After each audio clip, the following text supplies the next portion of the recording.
We believe it's sensible for investors to be invested in emerging markets and Asian equities from the perspective that more than 80% of the world's population is based in emerging markets. Emerging markets account for more than 50% of the world's economy. Emerging markets have a large and growing middle income group, which are driving domestic consumption and therefore driving economic growth. So for us, it's a little surprising that investors are still so under-invested in emerging markets. Typically, they have less than 10% of their equity allocation in emerging market equities.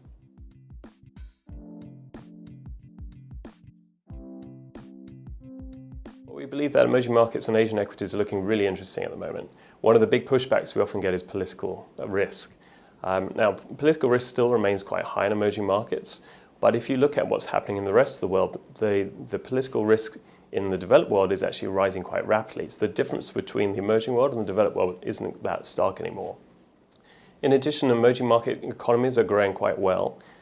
Strong GDP growth does not equate necessarily to strong stock markets, but it does create an environment whereby companies in emerging markets and in Asia can thrive. So we're seeing positive earnings revisions.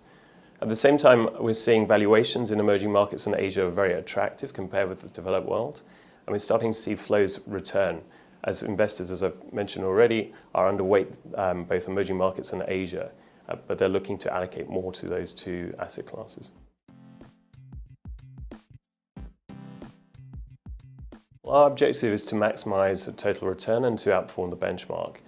The way we look to achieve that is to invest in quality companies, so qualities that will stand the test of time.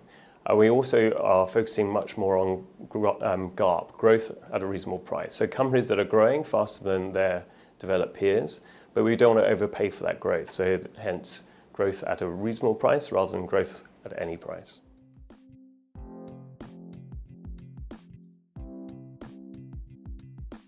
Well, for us, the best way of coming up with a fresh idea is to go on a business research trip. We must meet a company before we make an investment. We enjoy meeting these companies because, as I say, but it's by meeting the companies on the road, on location, if you like, that we come up with our best ideas. So having been on a research trip, we'll come back to London, conduct our due diligence, decide whether or not to invest in the company.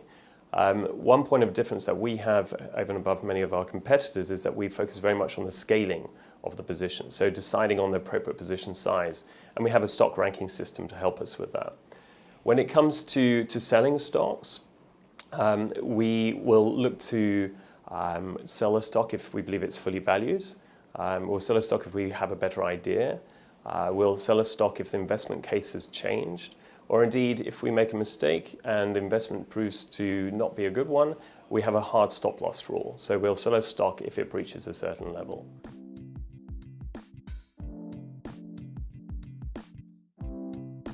Well, we're truly active fund managers. So if you look at our portfolios, they're very concentrated compared with many of our competitors. We typically have less than 40 stocks in the portfolios. We have a large proportion within the portfolios in non-index holdings. So these are the companies that we met on business trips, which we think are really the mega caps of tomorrow. Sounds cliched, but they're the companies that have tremendous growth potential. We also are benchmark agnostic, so we won't hold stocks just because they're in the index.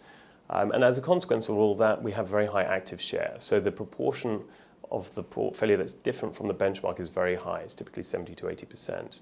So we're true stock pickers, not closet indexers.